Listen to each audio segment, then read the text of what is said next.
மொழியைக் கடக்கும் பெரும் புகழாம் வஞ்சமக் குறும்பாம் குழியைக் கடக்கும் நம் கூரத்தாழ்வான் சரண் கூடியபின் பழியைக் கடத்துமி ராமானுஷன் புகழ்பாடி அல்லா வழியைக் கடத்தல் எனக்கினியாதும் வருத்த மன்னே. இந்த பாசுரம் திருவரங்கத் தமுதனார் இராமானுசனுற்றந்தாதியிலே அருளிச் செய்த பாசுரம். கூரத்தாழ்வானின் பெருமையை பற்றி பேச வந்த பாசுரம். எம்பெருமான் பெருமையும் வைபவத்தையும் பேசி முடித்து விடலாம். ஆனால் ஸ்ரீ ராமானுஜன் எம்பெருமானார் உடையவர் வைபவத்தை பேசி முடிக்க முடியாது என்று முதலியாண்டான் என்பார் முதலானோர் சொல்லுவார்கள். அப்படி அந்த இராமானுஷர் வைபவத்தை கூட பேசி முடிக்கலாம். ஆனால் ஸ்ரீவற்ற சின்னரான ஸ்ரீ கூரத்தாழ்வானின் வைபவத்தை பேசி முடிக்கவே முடியாது என்று சொல்லுவார்கள் நம் பூர்வர்கள். அப்படி ஒரு மகாத்மா பெருமாள் கோயில் என்று அழைக்கப்படும் காஞ்சிபுரத்திற்கு வடமேற்கு திசையிலே சுமார் 10 கிலோமீட்டர் தொலைவில் உள்ள கூரம் என்ற அழகிய கிராமத்தில், இன்றைய அழகிய கிராமம் அன்று நகரமாக இருந்திருக்கிறது. கூரத்தாழ்வாருக்கும் பெருந்தேவி நாயகிக்கும் இன்றைக்கு கலி தோன்றி 4109ஆம் ஆண்டு சௌமிய வருஷத்தில் ஆங்கில கணக்குப்படி 1010ஆம் ஆண்டு தை மாதம் ஹஸ்த நட்சத்திரத்திலே வியாழக்கிழமை ராமானுஜர் திருவதாரம் பண்ணுவதற்கு 8 ஆண்டுகளுக்கு முன்னே திருவதாரம் பண்ணியவர். இவர் யாருடைய அவதாரமாக தோன்றினார் என்றால், ஸ்ரீவைகுந்தத்திலே நித்தியசூரிகளும் முக்தாத்மாக்களும் எம்பெருமானை எப்பொழுதும் அனுபவித்து கொண்டே இருக்கிறார்கள். அப்படி பூலோகத்தில் உள்ள நாமும் இதை அனுபவிக்க தகுதி பெற்றிருந்தாலும் நம்முடைய கர்ம பயனால், கர்ம வினையால் அதை அடைய முடியாமல் பூலோகத்திலே கட்டுண்டு கிடக்கிறோம். ஆனால் எம்பெருமான் இதை எண்ணி பற்பல அவதாரங்களை பண்ணி நம்மை மீட்டெடுக்க வேண்டும் என்று பல முயற்சிகளை செய்விக்கிறான்.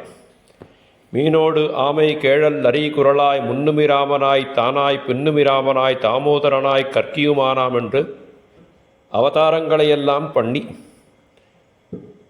நம்மை திருத்துவதற்காக காரியத்தை செய்கிறான். அந்த அவதாரத்திலே ஸ்ரீராமாவதாரமும் ஸ்ரீ கிருஷ்ணாவதாரமும் பூர்ண அவதாரங்கள்.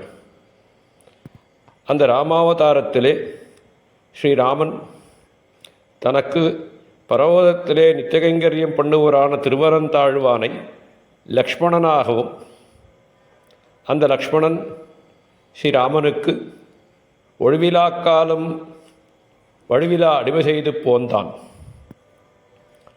அப்படி கைங்கரியம் பண்ண ஆதிசேஷனான லக்ஷ்மணனுக்கு அடுத்த அவதாரத்திலே எம்பெருமான் தான் தம்பியாக திருவதாரம் பண்ணி லக்ஷ்மணனை தனக்கு அண்ணனாக தமையனாக பிறக்க வேணும், திருவதாரம் செய்ய வேணும் என்று சங்கல்பித்து கொண்டு கிருஷ்ணாவதாரத்திலே தான் தம்பியான கிருஷ்ணனாகவும் தனக்கு அனுஜனான தமையனான பலராமனாகவும் திருவனந்தாழ்வானான லக்ஷ்மணனை திருவதாரம் பண்ணி வைத்தார். அதற்கு காரணம், எப்படி லக்ஷ்மணன் கைங்கரியம் பண்ணி ஆனந்தத்தை அடைந்தான் என்பதை ரசித்து தானும் தன் தமையனாருக்கு கைங்கரியம் பண்ண வேண்டும் என்று எண்ணி தான் தம்பியாக திருவதாரம் பண்ணினான். ஆனால் பலராமனுக்கு தான் எண்ணியபடி கைங்கரியம் பண்ண முடியாமல் போயிற்று. ஆகையாலே மறுபடியும் எம்பெருமான் ஸ்ரீ கூரத்தாழ்வானாக திருவதாரம் பண்ணி கலியுகத்திலே ஸ்ரீ ராமானுஜன் ஆதிசேஷனாக ராமானுஜனை தனக்கு ஆச்சாரியனாக திருவதாரம் பண்ணி வைத்தார். எப்படி எம்பெருமானின் திருமார்பில் ஒரு மறு உள்ளதோ அதே போல ஸ்ரீ கூரத்தாழ்வானின் திருமார்பிலும் ஒரு மறு இருந்துள்ளது. இது பிரசித்தமாகையாலே அவருக்கு எம்பெருமான் திருநாமமான ஸ்ரீவற்ற சின்னர் என்றே திருநாமம் இடப்பட்டது. இந்த சுவாமி சிறு வயதிலேயே வேதம், இதிகாச புராணங்கள், ஆழ்வார்களின் பாசுரங்களாகிய திவ்ய பிரபந்தங்கள் இவ அனைத்தையும் கற்றுத் தேர்ந்து எம்பெருமானே அவதாரமாக எடுத்திருப்பதால் இவருடைய ஞானத்தை பற்றியோ அழகை பற்றியோ அல்லது செல்வத்தை பற்றியோ நினைத்து ஆச்சரியப்பட வேண்டிய ஒரு சமாச்சாரமே இல்லை. இவை அனைத்தும் இருந்தும் சிறிதும் செருக்கில்லாமல் வாழ்ந்து வந்தார். கூரத்தாழ்வானுக்கு சீவற்சங்கர் என்ற பெயரே இருந்தது.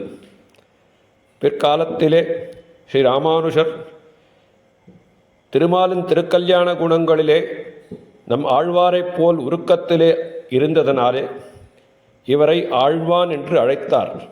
அன்று முதல் இவர் ஆழ்வான் என்ற பெயர் பெற்று கூரத்தாழ்வான் என்றே அழைக்கப்பட்டார். இப்படி கூரமாநகரிலே இருந்த போதும் ஆராதனானாம் சர்வேஷாம் விஷ்ணோர் ஆராதனம் பரம் தஸ்மாத் பரதரம் புரோக்தம் ததியாராதனம் பரம் என்கிற வசனத்தின்படி கூரமாநகரிலே திருமால் அடியார்களுக்கு ததியாராதன கைங்கரியம் பண்ணிக்கொண்டு வந்தார். அவரே அந்த கூரமாநகரை அரசாட்சி செய்து வந்தார். அப்படி இருக்கும் ஒரு சமயத்திலே ஒரு நாள் இரவு நகர்வலம் வந்து கொண்டிருந்தார். அப்பொழுது ஒரு வீட்டில் கதவை தாளிட்டு சில பேர் பேசிக்கொண்டிருந்தார். உண்மையை அறிய ஆழ்வான் அவர்கள் வீட்டின் திண்ணையில் அமர்ந்து கவனித்து கொண்டிருந்தார்.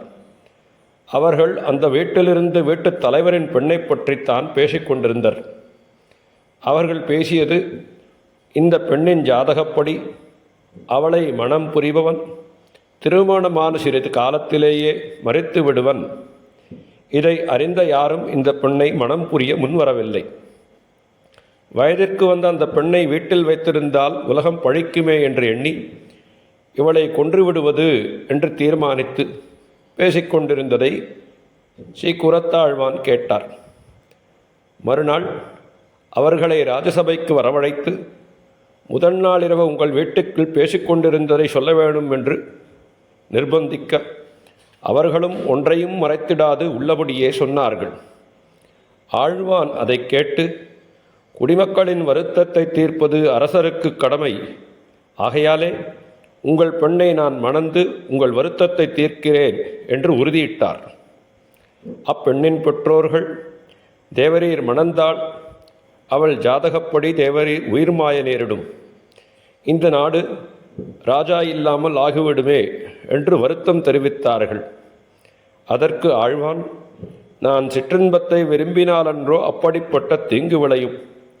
அடியேனுக்கு சிறிதும் சிற்றின்பத்தில் விருப்பமில்லை. விவாகத்திற்கு 2 பலன்கள் உண்டு. ஒன்று தர்மத்தை நிலைநாட்டுவது, மற்றொன்று குழந்தை செல்வங்களை பெற்றுக்கொள்வது. நான் தர்மத்தை நிலைநாட்டுவதற்காக மணந்து கொள்கிறேனே ஒழிய சிற்றின்பதற்காக அல்ல என்று சொல்லி அந்த பெண்ணை மணந்து கொண்டார். அவள் பெயர் ஆண்டாள். ஆழ்வானை காட்டிலும் இவருக்கு சிறப்பு மிகவும் அதிகம். சாஸ்திரங்களிலும் அதன் அர்த்தங்களிலும் ஆழ்வானுக்கு ஏதாவது சந்தேகம் ஏற்பட்டால் அவர் தன் மனைவிடமே கேட்பார் என்று பெரியோர்கள் சொல்லுவார்கள். அதைவிட முக்கியமான சிறப்பம்சம், ஆழ்வான் எவ்வளவு பெரிய செல்வந்தராக இருந்த போதிலும் அதை அனைத்தையும் துறந்து ராமானுஜன் திருவடையை அடைந்தபோது ஆழ்வானுடனே சென்ற ஆண்டாள் வைராக்கியம் மிகவும் பாராட்டத்திற்குரியது. அப்படி செல்வத்தை துறந்து ராமானுஜனை சரணமடைய எத்தனித்தார். கூரத்தில் இவருடைய திருமாளிகை தேவேந்திரப்பட்டணம் குபேரப்பட்டணம் போலே இருக்கும் என்று சொல்லுவார்கள். இவரின் திருமாளிகையில் உள்ள வாசல் கதவுகள் சிறந்த பொற்மணிகளால் தொங்கவிடப்பட்டிருக்கும். இந்த கதவுகளை மூடும்போது அந்த மணிகளின் ஓசை 1 யோஜனை தூரம் கேட்கும் என்றால் இவரின் செல்வத்தை பற்றி என்னவென்று கூறுவது? அந்த சிறந்த செல்வத்தை கொண்டு ஏழைகளுக்கும் பாகவதோத்தரர்களுக்கும் சாதுக்களுக்கும் பல வகையான உதவிகளும் ததியாராதனத்தையும் தினமும் செய்து வந்தார். அப்படி ஒரு நாள் இருக்க ஈஸ்வரனின் சங்கல்ப முகமாக தேவாதிராஜன் காஞ்சிபுரம் தேவப்பெருமாள் சன்னதியில் இரவில் உச்சி பூஜை முடிந்தவுடன் கடைசியாக கோபுரவாசல் கதவு மூடப்பட்ட பிறகே ஆழ்வான் திருமாளிகை வாசல் கதவும் மூடுவது வழக்கம்.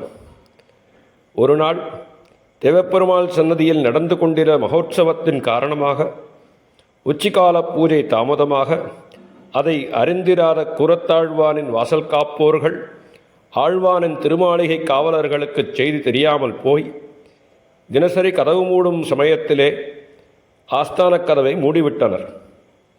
அந்த கதவுகளை மூடும்போது அதிலிருந்த மணிகளின் ஓசை தேவப்பெருமாளின் செவிகளில் ஒலித்து அதைக் கேட்ட தேவப்பெருமாள் தனக்கு அந்தரமாக விசிறி வீசிக்கொண்டிருந்த திருக்கச்சி நம்பியை நோக்கி, நம்பி, இது என்ன, நம்முடைய கடைசி பூஜை முடிந்த பின்னரே நம் கோபுரவாசல் கதவு மூடப்படுவது வழக்கம், அதற்கு முன்னரே ஏன் என்று வினவினார்.